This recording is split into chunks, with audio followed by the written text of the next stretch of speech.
How you doing, Pop Kids? Sunday, 9th of January 2022, and today, Notcast 174.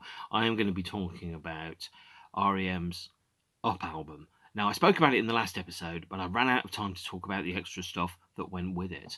So today, I'm going to be talking about the live releases that went alongside the 1998 and 1999 Up tour and promotional TV appearances, and the soundtrack album to a Jim Carrey film, Man on the Moon, that R.E.M wrote the soundtrack for. I ran out of time in the last episode because there's so much to talk about with the Up album and the lyrics, and I mean, I absolutely love that record, as you've probably already worked out if you've watched the previous one. If you haven't, then congratulations, you've skipped 45 minutes of me telling you how good R.E.M are at absolutely everything. So, very quick recap. 1998 saw the release of the Up album, and in 2005 there was a 5.1 mix that was authorised by the band with a DVD and a remastered, although barely noticeably remastered, version of the album itself. These versions of the 5.1 mixes with the DVDs are now starting to fall out of print. They're quite difficult to get. You generally should be able to get them online for around £15-20 each, which is about the price that they were charging at the time that these things came out. I didn't buy them at the time these things came out because I was younger and I didn't have the money. I'd rather spend the money on gig tickets than buying it on CDs and DVDs, posters, badges, stickers and t-shirts. Of course, during the COVID lockdown last year, all my gig money wasn't spent on gigs. I just bought lots of records. Sorry, I'm very predictable. I'm sure many of you did exactly the same thing. So 2005 saw the DVD reissue program, I think is the word. Campaign is probably overstating it. Program for the R.E.M Warner Brothers back catalogue. So Green, Out of Time, Automatic for the People, Monsters, New Adventures in Hi-Fi, Up, Hello, Reveal, and Around the Sun were reissued with 5.1 mixes by Elliot Shire. And like all of these 5.1 mixes are taken back from the original multi-tracks, presented in a 5.1 soundstage on a DVD disc, alongside a booklet with some explanatory text about what it was like only 7 years ago in the dim and distant past, which is now probably, the equivalent of 2 World Cups in distance, and then the DVD itself and the CD. And the CD wasn't remastered that I could tell. The DVD version of Up features, it says, an unreleased video documentary with 3 songs, and that's a very, very generous way of describing what's on here. One of the promotional appearances for the Up album was a session called Uptake, which was filmed at Ealing Studios on October the 29th, 1998. And the band performed 6 songs, of which 3 are on this DVD, and I think they are, Lotus, Suspicion and something else. I can't remember what now off the top of my head. But it's missing 3 of the other songs. That said, I think 3 of the other songs are actually on the, one of the songs is on this single. There is, not this single, but there's the Lotus 3-inch CD, which features a version of Suspicion recorded live in the studio, which I am fairly confident is exactly the same performance that's on the Up DVD. These are worth getting. They're not amazing reissues. They're clearly kind of like an interstitial type of, kind of like halfway house, like a pretend version of a deluxe edition, in the way that the Depeche Mode deluxe editions with 5.1 mixes aren't really deluxe editions. They're just a 5.1 mix on a DVD with some extra documentary stuff, which is basically inessential. And this doesn't have the promotional videos, I think, for any of the songs that are on the album, which is strange, because you would have thought if you were going to do a 5.1 DVD, that at the very least you would put the promotional films on the screen whilst you were listening to the 5.1 version. It might help the album somehow, as opposed to just looking at a picture of the album cover. Obviously you don't watch music with your ears, or put it this way, you don't listen to music with your eyes, is probably the best way of describing it. But it did feel a little sloppy, not really value for money when it first came out, and these were quite expensive when these were first released. They were like £20 or something, so if it's better to buy them now when they're considerably cheaper. With Joey Waronker on drums, the band started a concentrated set of promotional television and radio appearances, of which at least I think 5 of them have been officially released on various formats. Now, the first place that these were released were on the 3-inch CD singles for Suspicion and At My Most Beautiful. So, for example, on here, the Live at Later features Electrolight, Man on the Moon, Passenger, Country Feedback, So Central Rain, and a live in the studio version of Perfect Circle, recorded for BBC's Later with Jools Holland. So 6 songs from the Later with Jools Holland session were released on the B-sides to the single Suspicion, and of course the gorgeous At My Most Beautiful. But that was not by any stretch the full gamut of live releases that happened. In 2014, the band released a 6-disc box set called R.E.M. TV. This is an absolutely essential purchase if you have an opportunity to get it. Don't get the Blu-ray version because it has far less material on it.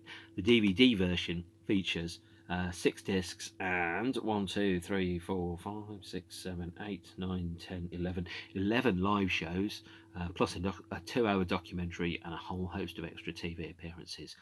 According to reports, there are 14 versions of Losing My Religion on the R.E.M. TV box set. You do not need to listen to all of them. But let's go through this because there's a number of promotional appearances. There are 1, 2, 3, 4, 5, 6, 7. There are 7 live shows from the Up period that have been released, mostly in full or almost complete, across various releases since that period.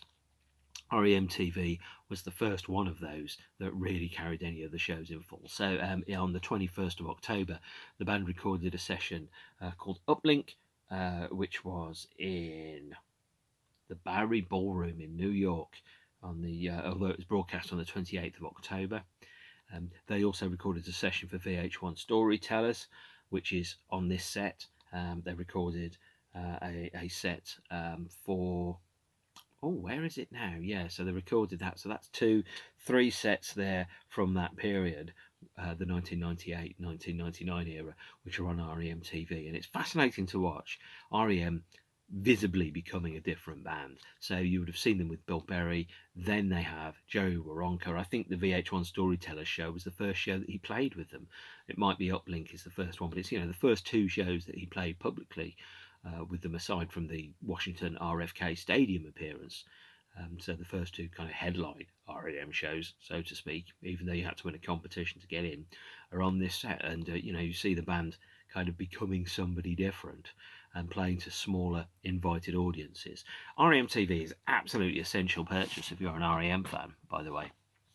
Of course, all the shows are thankfully on YouTube, which will make your life a heck of a lot easier. There's a booklet inside R.E.M. TV. Again, it features essays by people, some of whom were not necessarily R.E.M. fans at the time. I think there's an essay by... No, it's in another disc. An essay by Matt Everett of the BBC, who didn't really expose a huge amount of R.E.M. love when he was much younger, but has in retrospect become a fan of R.E.M. And so the R.E.M. TV box is really, really fascinating, useful. Don't watch it all in one go. You'll start hallucinating and you'll think every song sounds like Losing My Religion. I mean, I'd get really bored playing Losing My Religion if I had to play it 14 times in a row. Maybe not quite as bored as The National playing Sorrow for 6 hours and releasing it as a box set at an art installation, but still pretty boring. So this is disc 2. This features the VH1 Storyteller set there. And a number of other television appearances, the European Music Awards in 1998. Disc 3 features Uplink at the Bowery Ballroom, although the photograph there is from the Cologne show in 2001. Disc 3 features Live at the Tabernacle in London. It's only 28 minutes long, but it's a lovely little insight into R.E.M. At that time. And then we have Disc 5, which features no material from the Up era, and disc 6, which features the R.E.M. TV documentary, which is a spliced together 2-hour version of R.E.M.'s life story using MTV licensed footage, interviews, outtakes and things like that, which is a nice way of saying if you're an R.E.M. fan and you haven't got this, do consider buying it. I think it's really, really good. In fact, R.E.M are one of the bands that have now become very, very good at managing their back catalogue with dignity, unlike certain other bands that I won't mention. Hello, Queen, if you're watching, by the way. Deaky is the only man who made his way out of Queen, in my opinion. Well, the only living member of Queen that's got a huge amount of dignity, but I don't think anyone particularly cares too much about my opinion.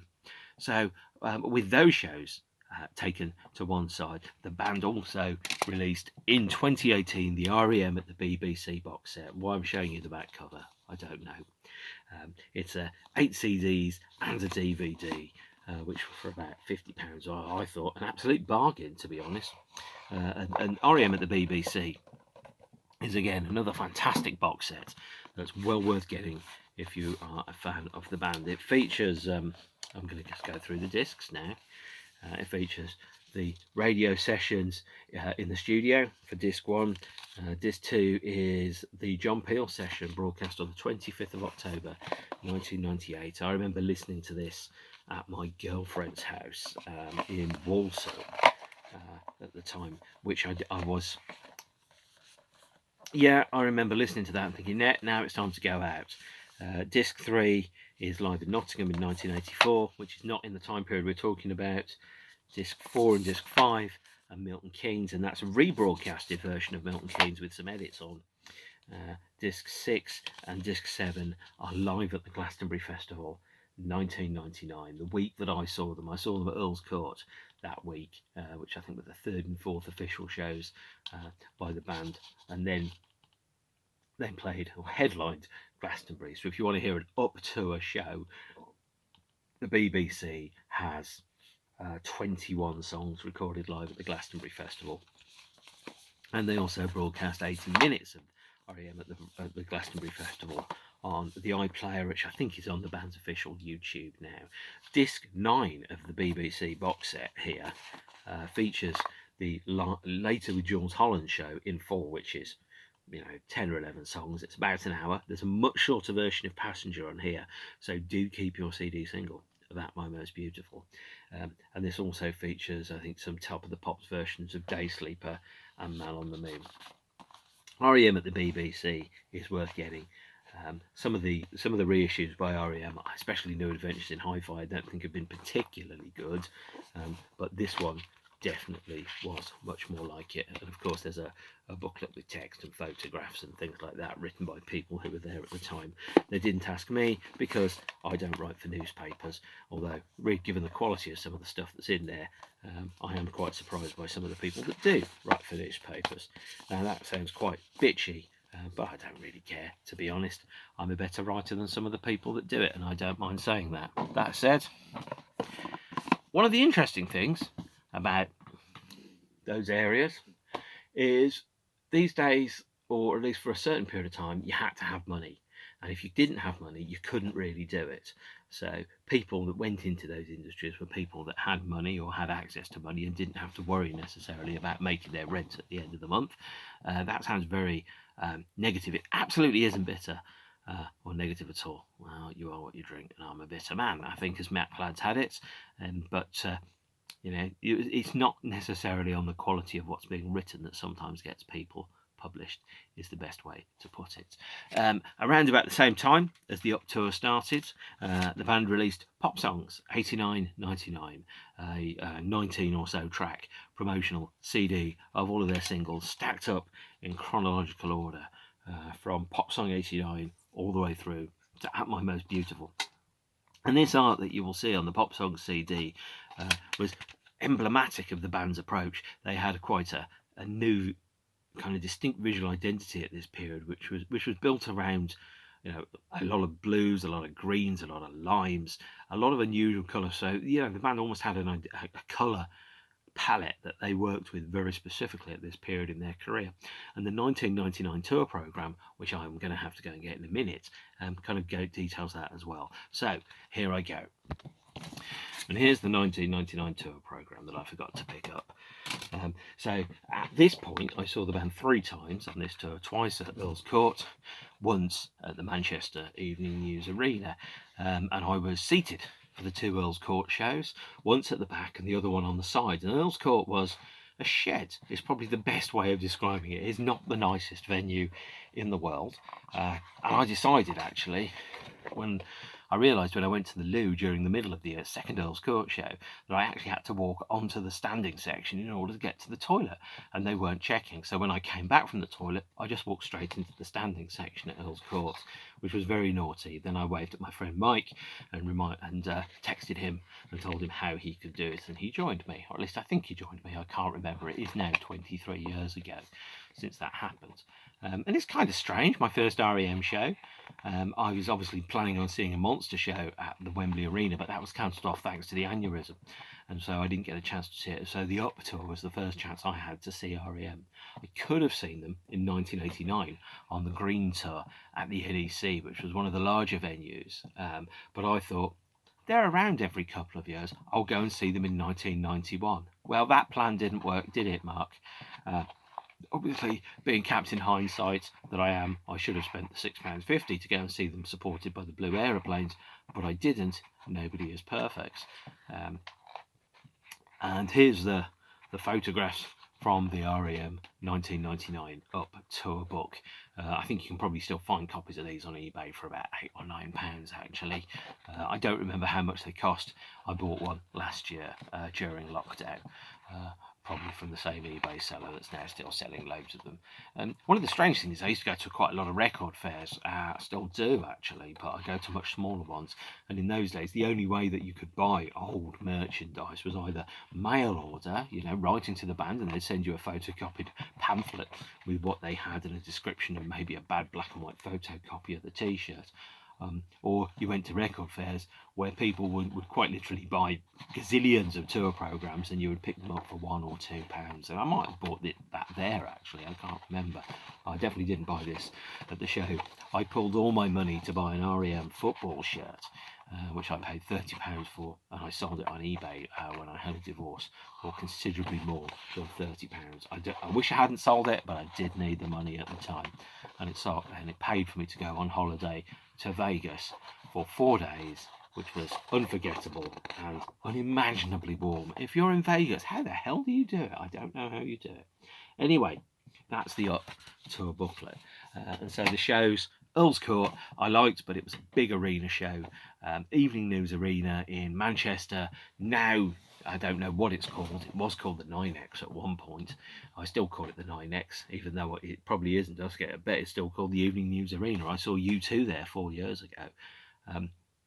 And it felt like a much more intimate, smaller show. It was probably about 10,000 people. I was in the standing section. I touched Michael Stipe's hand when he reached out to the crowd during Man on the Moon, because I was right down the front. Fantastic show, really enjoyed it, preferred it to the Earl's Court one, and I think they played a better set list at Manchester. Although coming out of it, we drove back down to Birmingham afterwards on the Saturday night. I think James came along with me. Hello James, hope you're doing okay out there. It was nice to see you at Pop Believe Itself. And we got home and we were very, very tired indeed.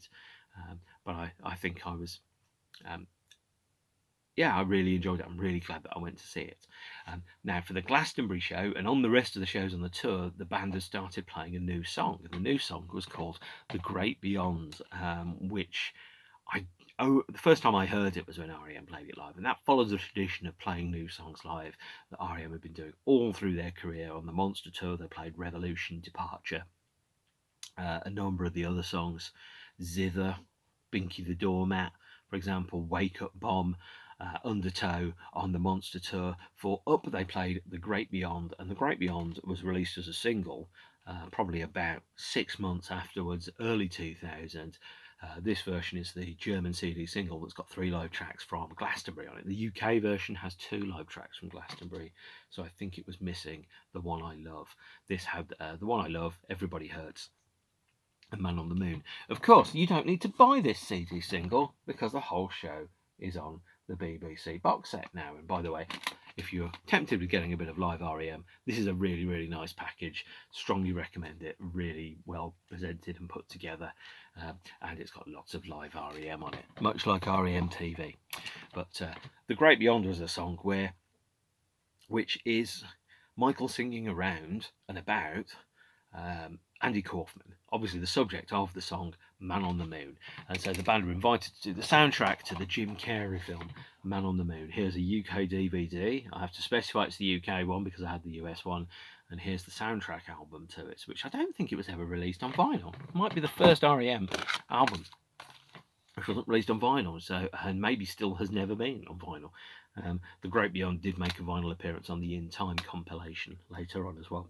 There are 18 minutes and I think 7 or 8 new R.E.M. songs on there, but apart from The Great Beyond and The Man on the Moon, taken from Automatic for the People, the other 6 or 7 songs are relatively short instrumentals that are insubstantial.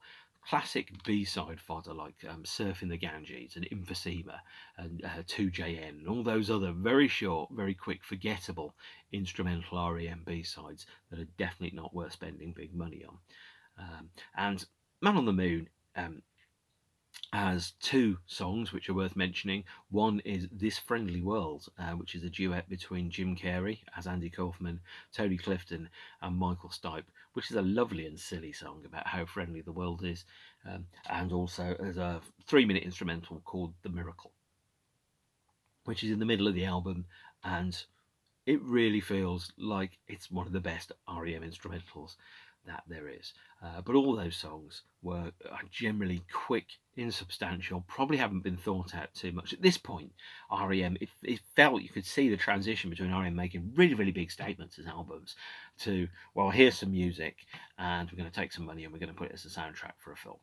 I think though they were drawn to the film, Michael was probably drawn to the film by the fact that the Man on the Moon film details the life of Andy Kaufman, who, if you're in the UK, was really only known for appearing on Taxi and in a low-budget, low-visibility, low-profile film called Heartbeats, which I've still not seen. Well, I mean, I saw it in about 1982 when it was on television, but I've not seen it since, and it could be absolutely terrible. If you watch it and it is terrible, I take no responsibility for that. That's on you, guys. I'm warning you, it's probably terrible. But Heartbeats and Taxi. So when Andy Kaufman was appearing on Saturday Night Live and wrestling and all that stuff in the UK, most people only really read about it in newspapers.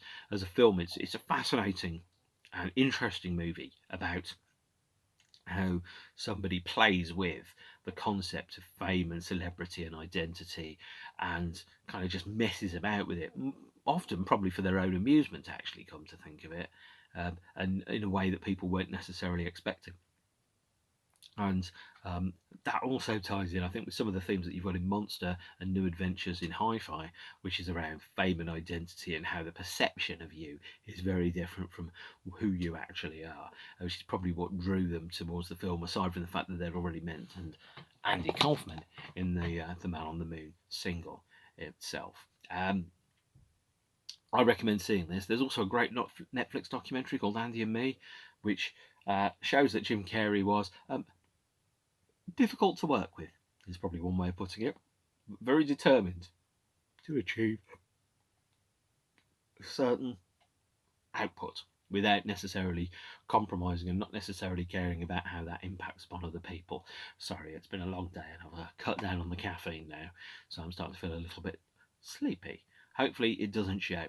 Normally, obviously, I don't spend half an hour monologuing to my phone about Jim Carrey films and R.E.M. albums.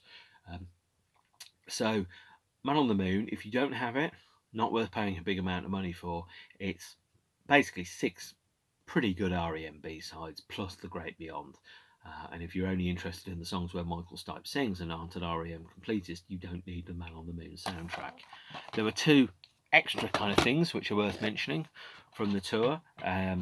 The first officially released footage from the 1999 tour was on the Perfect Square DVD, released in 2004. There is a documentary called, I think it's a Stirling Performance, which details the effects that R.E.M's 3 shows at Stirling Castle in Scotland affects the village of Stirling that week. And great, very interesting to watch. You had to see probably about 2 minutes of R.E.M. live and about 5 to 10 minutes of R.E.M. talking, and about 25 minutes of policemen, postmen, village workers, the local butcher, talking about what effect having R.E.M playing in your local village will have upon you. If Stirling isn't a village, I apologise, I've forgotten to look up how big it is. The band wrapped up the Up period with 2 shows in South America. Their first shows in South America.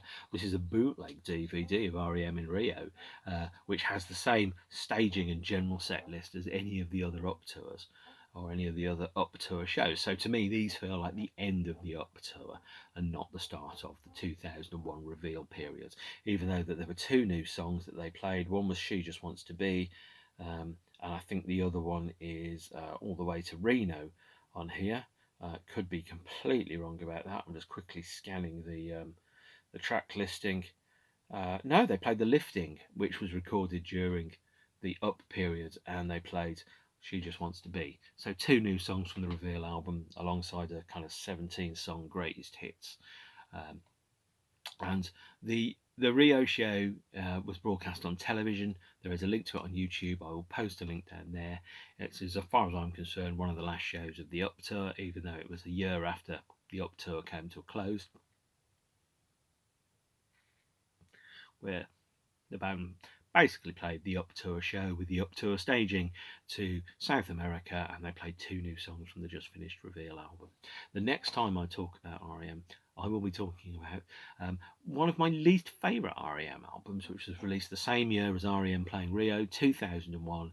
The album is called Reveal, and let's have some revelations when I get to that point. So, short episode, not a huge amount to talk about, but obviously far too much to squeeze into 45 minutes, or more correctly, the last 3 or 4 minutes after I finished talking about the Up album. So, Up, one of my favourite R.E.M albums. Their next album, Reveal, not one of my favourite R.E.M albums, but the Up tour, I really enjoyed the shows. It felt like I was watching R.E.M, it felt like I was watching a band, it felt brilliant. I was very pleased to see the band at last, and also, of course, to be able to get to hear them, listen to them, hear new songs. And that brings the Man on the Moon episode, although I haven't got Man on the Moon here yet, that brings the Man on the Moon episode to a staggering halt. Hopefully I will see you again soon, and I will talk about something that isn't R.E.M, because the last 2 episodes I've basically run out of time and made two episodes out of one, because I can only really talk for about 45 minutes before my brain throws a wrench into itself and goes, mate, I need a drink and a sit down and to fuss a cat. So the next one will not be about R.E.M, and it will not be about Underworld. I haven't yet chosen what it's going to be about, but I promise, like David Bowie said, I don't know where I'm going next, but I promise it won't be boring, because it won't be about Albanian tractor farmers, and it won't be about Genesis. I definitely can guarantee to you those 2 things. See you again soon. Take care of yourselves and each other. Stay beautiful, and hopefully I will see you in the next few days. Bye, gang. Take care.